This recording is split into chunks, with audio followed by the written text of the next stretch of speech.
Hello. Today I'm going to talk about GRC. For most people, GRC is a word that sounds important in meetings, but somehow nobody's quite sure what that actually means. And to be fair, GRC means different things in different industries. In medical device industry, for example, it is shaped by standards like ISO 13485 and 14971. In software and SaaS, it is often 27001 or SOC 2. But a lot of GRC programs are still vague and a lot of them fail, not because risks weren't identified, but because nobody can explain or prove the decisions behind them. You have risks on one hand, you have documents on the other hand, and somewhere there is approvals of documents and risks, but they are not connected. Today I want to show you how governance, risk, and compliance actually can come together by linking risks in Jira with documentation in Confluence and by freezing decisions in time when it really matters. In most organizations, GRC looks something like this. Risks are tracked in Excel. Policies and procedures live in SharePoint. Controls are described somewhere else entirely, and approval evidence is scattered across tools, emails, and meeting notes. So when somebody asks a simple question, why does this particular policy exist? The answer usually involves a story that someone remembers a project or a past audit or a decision was made years ago. But there's no direct link between a risk and a document, no proof why that decision was made at the time. That is not really governance, that is fragmentation. Good GRC doesn't mean that you need to have more documents or more controls in place. It means that there needs to be clarity, that you can clearly show what risks you have, how you decided to treat them, which controls exist, which documents define those controls, and what was approved at a specific point in time. But still, you can do all that without relying on memory. Let's look at how this works in practice, using Jira for risk management, Confluence for documentation, and connecting them in a way that actually supports governance. Let's start with the risk management in Jira. Here, I'm looking at a risk. It has a key, it has a summary or title of that risk, and it has a clear description. Each risk has a clear description, and a risk category, an owner of that risk, the rating of a risk, and the treatment description.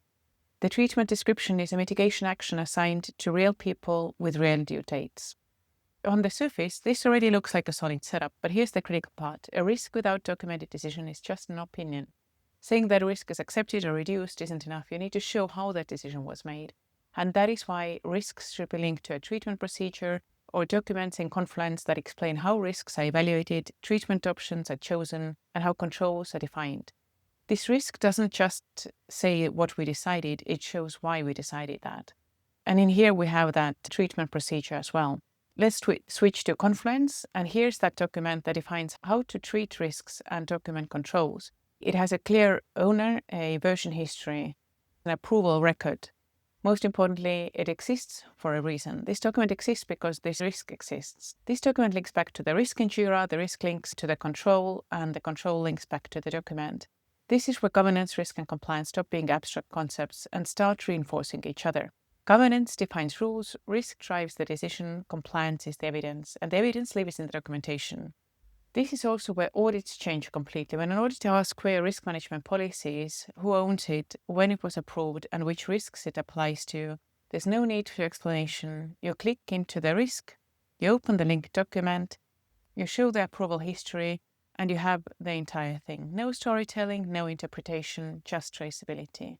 But there's one more piece that makes this work in real life, especially in regulated environments, where systems change, documents evolve, risks are reviewed. More importantly, auditors don't care about what's true today. They care what was true at the time when the decision was made.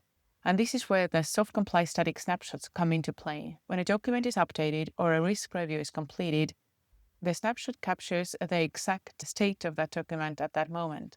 The approved version, the linked risk, the decision as it was, not overwritten, not retroactively changed.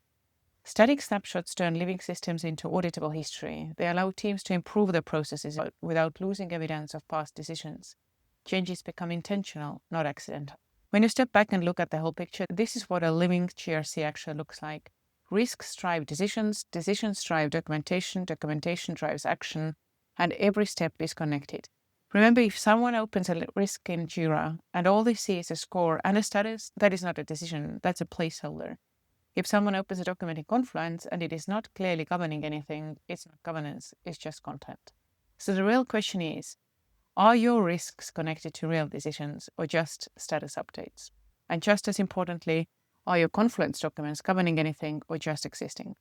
Because when risk, decisions, and evidence all tell the same story, GRC stops being overhead and starts helping you make better, faster, and more confident decisions. Should you want to improve your existing GRC by connecting the fragmented pieces together, don't hesitate to book a call with us.